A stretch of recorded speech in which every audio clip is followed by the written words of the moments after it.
Bismillahirrahmanirrahim. Baiklah, pada kesempatan kali ini kita akan masuk kepada materi baru, bukan materi baru sebenarnya, lanjutan, yaitu materi gaya. Nah, gaya itu dalam bahasa Inggris kita sebut dengan force. Ini termasuk basic atau dasar konsep dari ilmu fisika. Dari gaya sendiri itu dilatar belakangi oleh materi vektor, kinematika. Jadi sebelum memahami gaya, maka materi vektor dan kinematika atau gerak itu harus benar-benar dipahami dengan baik. Karena di gaya nanti kita lebih banyak bermain pada konsep-konsep ini. Baiklah, gaya kita langsung lanjut kepada hukum. Yang terkenal di gaya itu adalah hukum Newton. Nah, hukum Newton itu terbagi dari 3 jenis. Hukum Newton 1 yaitu jumlah gaya yang bekerja itu sama dengan 0. Yang kedua, jumlah gaya yang bekerja sama dengan M dikali A.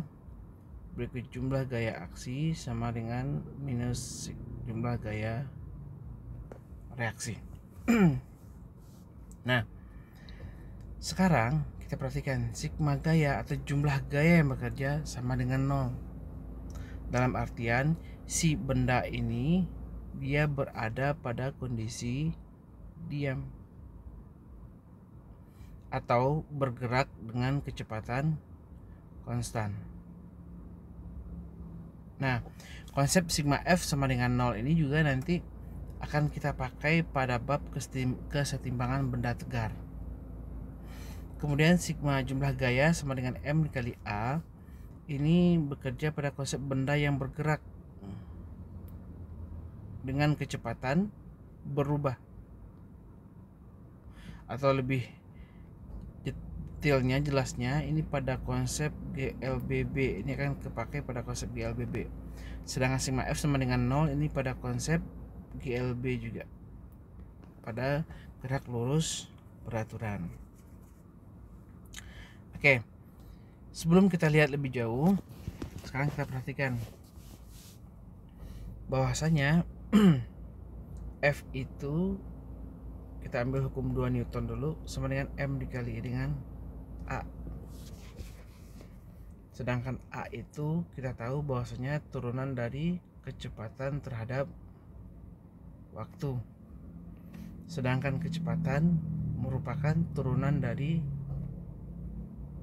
perpindahan per waktu. Maka otomatis A itu sama dengan turunan 2 kali dari perpindahan. Oke. Misalkan pada konsep vektor ini, pada konsep gaya ini ada sebuah benda. Ini konsep sederhana. Didorong oleh sebuah gaya F sama dengan 3 Newton. Nah, sekarang dalam artian ketika masanya sama dengan 1 kg, nah berapakah percepatannya? Maka percepatannya kita dapatkan dari F sama dengan M dikali A. A sama dengan F dibagi dengan M, sama dengan 3 dibagi 1 sama dengan 3 meter per sekon kuadrat. Gitu ya. Nah, itu konsep sederhana dari gaya. Nah, dari gaya-gaya ini ada beberapa gaya yang akan kita pelajari. Ada beberapa gaya, konsep gaya yang akan kita pelajari nantinya. Pertama, yaitu gaya normal. Yang kedua, gaya berat. Yang ketiga, gaya tegangan tali. Yang keempat, gaya gesek. Yang kelima yaitu gaya kontak. Nah, ini konsep dasar dari gaya yang akan kita pelajari di awal-awal ini. Namun secara umum basicnya itu kalian harus paham dulu sebelum kita masuk ke konsep gaya yang di atas. Misalkan saya memiliki sebuah benda itu bergerak dengan kecepatan 2t kuadrat i ditambah 3tj. Nah, massa benda itu misalkan 2 kg. Tentukanlah gaya yang dialami benda setelah 2 detik. Nah, konsepnya sama dengan F M kali A, berarti M sama dengan dV per dt, sama dengan M dikali V nya 2t kuadrat, kalian turunkan, turunan dari 2t kuadrat i tambah 3tj per dt sama dengan masanya 2 kg diturunkan menjadi 4ti tambah 3j, maka hasilnya adalah 8ti tambah 3j. Masukkan waktunya 2 detik, maka menghasilkan F sama dengan 8 kali 2i tambah 3j. Nah, maka dia mendapat gaya di arah sumbu X sebesar 16 i di sumbu Y sebesar 3j. Nah, jika kita cari resultan vektornya, maka dia akan menjadi akar dari 16 kuadrat plus 3 kuadrat. Lihat. Oke. Kita lanjutkan. Pertama yaitu gaya normal.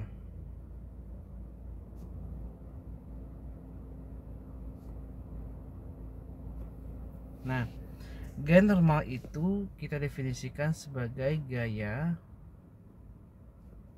yang tegak lurus dengan bidang atau dudukan benda itu, ya. Misalkan ketika ada benda di atas bidang datar, maka gaya normalnya tegak lurus dengan bidang. Nah, ini bidangnya, ini gaya normal. Ketika ada benda miring, benda seperti ini, maka gaya normalnya begini, ini harus tegak lurus, ini gaya normal. Ketika ada bidang yang vertikal, misalkan ada benda di sini, gaya normalnya tetap tegak lurus dengan bidang, gitu ya. Itu sifat dari gaya normal. Yang kedua yaitu gaya berat. Nah, gaya berat itu merupakan disebut juga dengan gaya gravitasi. Arahnya kemana? Arahnya pusat bumi. Nah, gaya berat itu biasanya disimbolkan dengan W, yaitu wake, singkatan dari wake sama dengan M kali G. G itu merupakan percepatan, yaitu percepatan gravitasi 9,8 atau kadang-kadang juga 10 meter per sekon kuadrat, gitu ya. Oke, sekarang kita pahami dulu dua konsep gaya ini. Ketika ada sebuah benda terletak pada bidang datar seperti ini, masanya 2 kg, maka beratnya berapa? Nah, kita kembali ke konsep berat, W sama M dikali G, berarti 2 dikali 10, misalkan gravitasi, berarti 20 Newton. Nah, arahnya kemana? Arahnya ke pusat bumi. Arahnya ke pusat bumi, berarti arahnya ke sini. Nah, gaya berat itu selalu terletak di titik berat benda. Nah, di sini W sebesar 20 Newton. Nah, gaya normalnya berapa? Nah, gaya normal itu gaya yang tegak lurus dengan bidang. Gaya normalnya berapa? Nah, gaya normal itu bisa juga didefinisikan sebagai gaya kontak antara benda dengan bidang. Nah, ketika ada benda beratnya 20 Newton, maka si benda ini akan menekan bidang dengan gaya berat sebesar 20 Newton. Maka si bidang, nah ini bidang, akan merasakan gaya berapa? Nah, gaya yang dirasakan oleh bidang ini itu disebut dengan gaya normal. Ketika benda menekannya ke bawah 20 Newton, maka si bidang akan merasakan gaya sebesar ya 20 Newton itu sendiri, gitu ya.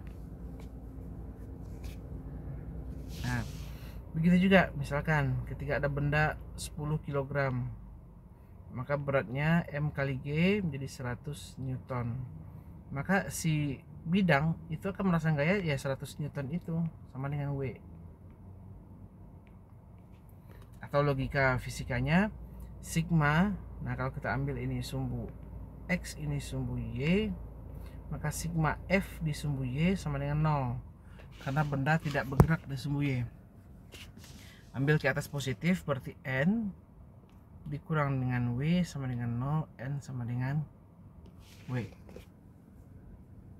Nah, ada kemungkinankah si N ini berbeda dengan W?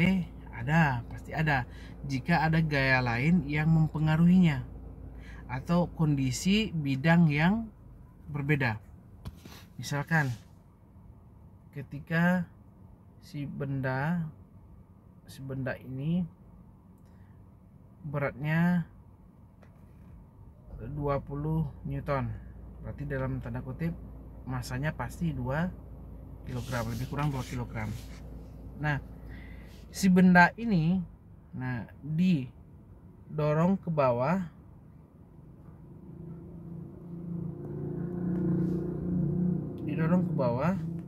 dengan gaya sebesar 1 kg pada sudut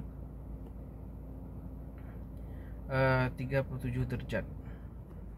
Nah, pertanyaannya berapakah besar gaya normal? Nah, di sini kita tidak bisa langsung. Kita harus, karena ada gaya ketiga, kita harus uraikan dulu. Seperti ini kita uraikan dan ke kanan. Nah, ini FY, ini FX. Nah, FY karena berada di depan 37 derajat, posisinya itu cos ya. Sin, sorry. Posisinya sin, berarti FY sama dengan sin 37 derajat. Silahkan pelajari lagi materi vektor. Di F sin 37 derajat, berarti gaya itu bukan kilo ya, gaya itu satuannya Newton, 1 Newton. 1 dikali sin 37 itu 0,6, berarti F ini 0,6 Newton. Nah, Fx karena di samping sudut berarti dia cos F cos 37 derajat 1 dikali 0,8 sama dengan 0,8 Newton. Nah, mana yang akan kita gunakan? Karena si gaya normal ini berada pada posisi vertikal di sumbu Y, berarti dia Fy. Berarti sigma Fy sama dengan apa? Kita kembali ke konsep hukum Newton yang pertama. Karena benda diam di sumbu Y, nah berarti sigma Fy sama dengan 0. Nah, kita ambil ke atas positif. Yang ke atas apa? Gaya normal 1 yang di sumbu Y maksudnya ya. Gaya normal ke atas berarti N. Tidak ada lagi, cuma itu. Yang di sumbu Y yang lain apa? W. Arahnya ke bawah berarti min W. Apa lagi? Fy. Arahnya ke bawah berarti min Fy sama dengan 0. Ke N kurang 20 dikurang 0,6 sama dengan 0. N sama dengan 20 ditambah 0,6 sama dengan 20,6 Newton. Nah, si N nya itu menjadi 20,6 Newton. Dia tambah berat. Ya, dia tambah, gaya yang dirasakan oleh bidang ini bertambah besar. Kenapa? Karena beratnya 20 Newton nih. Setelah beratnya 20 Newton, dia ditekan lagi ke bawah sebesar 0,6. Makanya dirasakan bidang berapa? 20 ditambah 0,6 tadi. Gitu ya. Kira-kira mungkin bisa dipahami logikanya. Ini contoh yang pertama. Nah, untuk contoh yang kedua, misalkan ada sebuah benda terletak di atas sebuah bidang datar. Benda ini saya tarik dengan gaya F sama dengan 10 Newton. Nah, masanya 4 kg. Ini sudutnya 53 derajat. Nah, berapakah gaya normal yang dirasakan benda? Sekarang kita lihat, beratnya otomatis adalah 40 Newton. Nah, ini gaya normalnya N. Ya. Nah, sekarang kita perhatikan.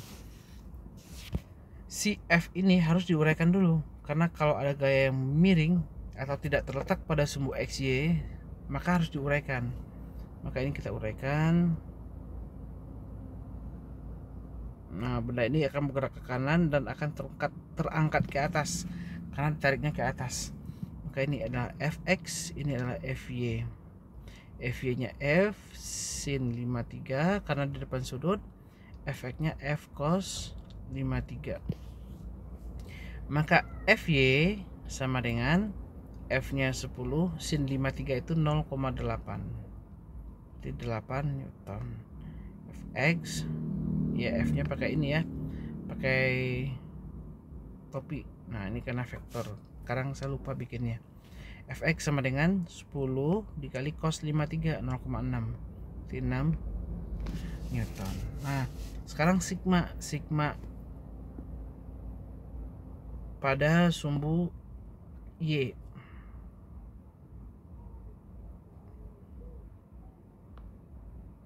Oke. Sigma Fy sama dengan 0 karena di sumbu Y dia diam. Gaya yang pertama apa? Gaya N ke atas, W ke bawah, dan Fy arahnya ke atas, berarti plus Fy. N dikurang 40 ditambah 8 sama dengan 0. N sama dengan 40 kurang 8. Nah, gitu. Kasih N nya 32 Newton. Artinya gaya yang dirasakan oleh si bidang itu 32 Newton. Kenapa? Seharusnya dia merasakan 40, karena ada yang ngangkat ke atas sebesar 8 Newton, maka dia merasakan besar gaya 32 Newton lagi. Gitu ya. Sekarang perhatikan contoh yang pertama. Ini sigma Fy. Sigma Fx nya bagaimana? Nah, bisa dia bergerak. Kalau bidangnya licin misalkan, Fx nya ya M kali A, karena di sumbu X dia bisa bergerak. Ada gaya apa aja di sumbu X? Cuma ada satu, yaitu Fx. Besarnya 0,8, masanya 2 kg kali A, maka si A sama dengan 0,8 per 2, maka benda ini bergerak ke kanan sebesar 0,4 meter per sekon kuadrat. Sedangkan kondisi yang kedua, sigma Fx sama dengan M kali A.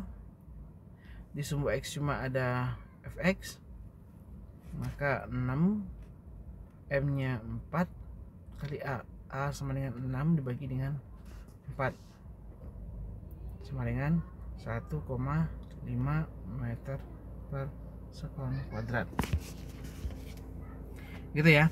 Nah, sekarang kita masuk ke contoh yang ketiga. Contoh yang ketiga. Benda misalkan berada pada sebuah bidang miring dengan sudut kemiringan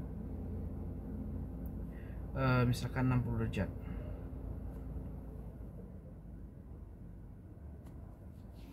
Nah, sekarang massa benda ini kita ambil 2 kg. Berapakah besar gaya normalnya? Nah, pertama, seandainya bidang ini licin, berapakah percepatan benda turun? Sekarang perhatikan, ini ada gaya berat W. Sekarang besarnya adalah M kali G. Arahnya selalu ke bawah, ke pusat bumi. Kalau untuk berat benda, maka 2 dikali 10 sama dengan 20 Newton. Nah, untuk gaya normal selalu tegak lurus dengan bidang. Ini gaya normal. Nah, untuk bidang miring, agar kita lebih mudah, maka ambil koordinatnya begini, mengikuti bidang. Ini sumbu X, ini sumbu Y. Nah, perhatikan. Sekarang ini sebagai gaya berat tadi, W. Ini sebagai gaya normal. Perhatikan, arah vektornya sama, gaya normal. Nah, gaya normal ini sudah berada pada sumbu Y, berarti udah aman, tidak perlu diuraikan. Nah, yang bermasalah gaya berat sekarang. Gaya berat berada pada kondisi miring. Nah, maka ini harus diuraikan ke sumbu Y dan diuraikan ke sumbu X. Nah, di sini kita temukan nanti ada F X, yang di sini kita temukan nanti F Y, ya, Fx dan Fy. Nah, jika sudutnya 60 derajat, nah sudut berikutnya berapa?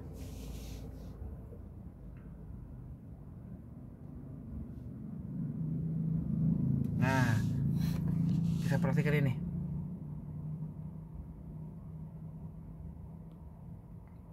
Ini untuk mempermudah saja.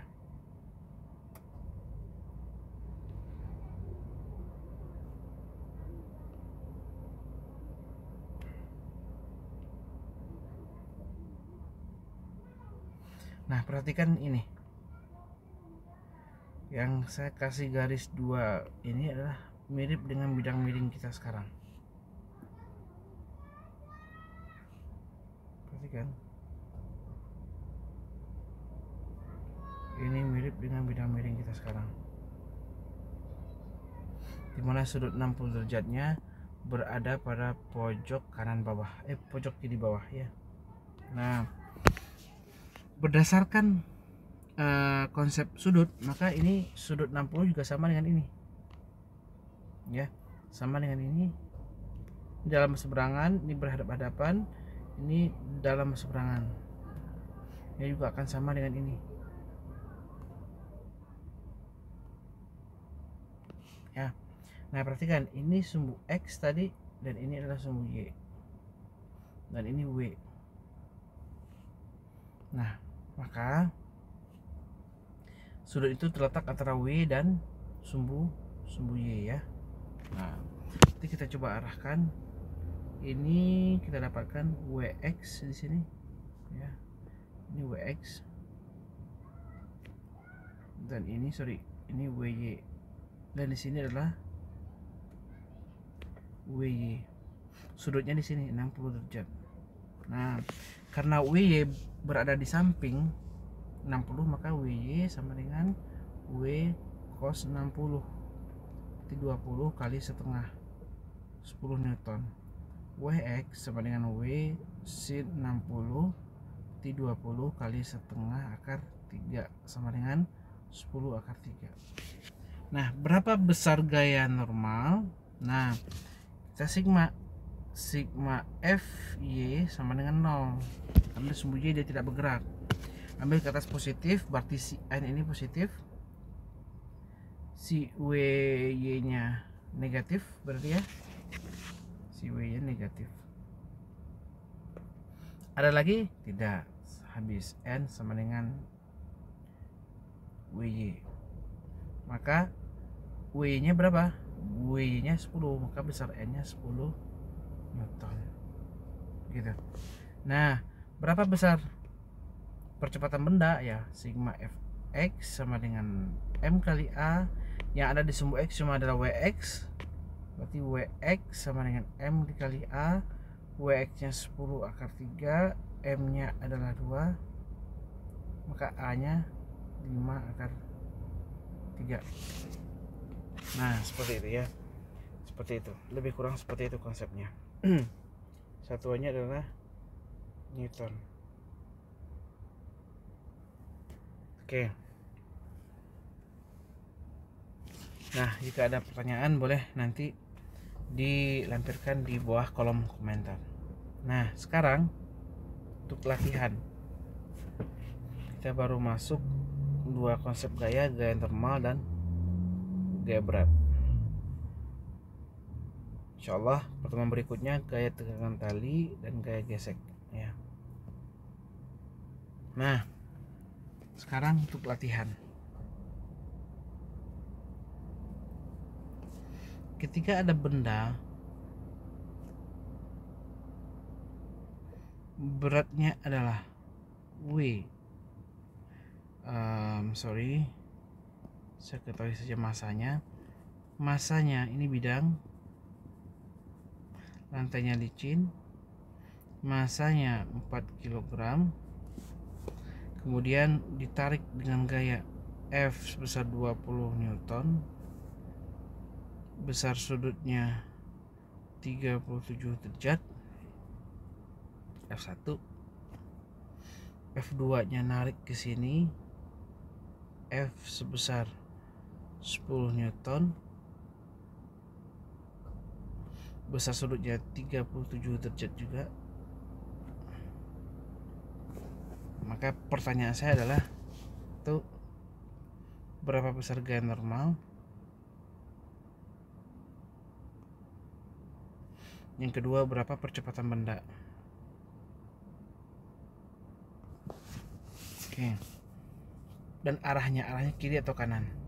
Yang pertama, gunakan konsep resultan ya. Ada dua gaya, nanti kalian lebur ya. Dua gaya nanti dilebur. Misalkan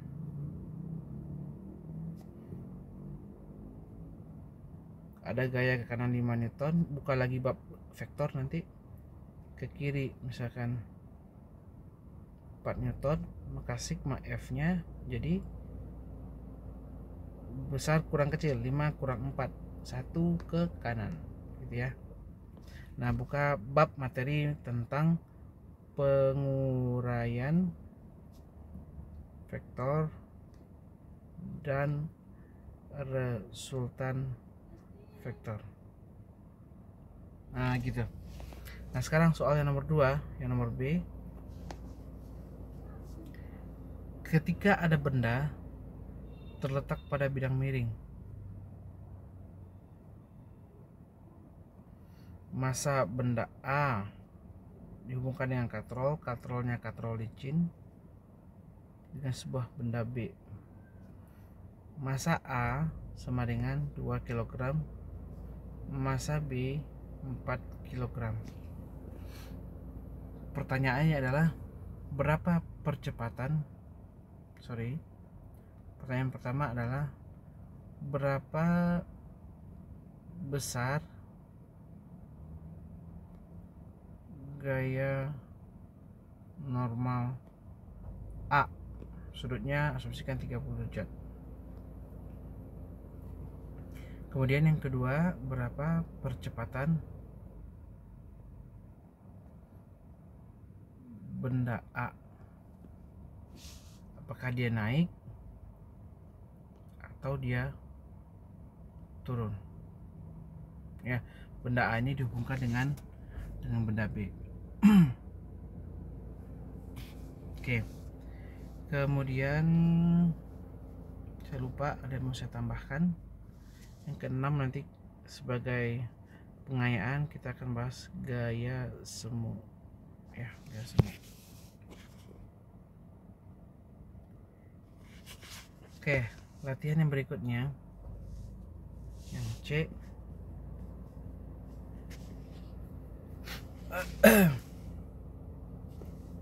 Ketika benda di sebuah bidang latar ditarik dengan gaya 10 Newton, kemudian didorong oleh gaya F1, F2 20 Newton, sudutnya 37 derajat. Ketika masanya ini 2 kg, pertanyaan sama, tentukan besar gaya normal. Yang kedua, percepatan benda.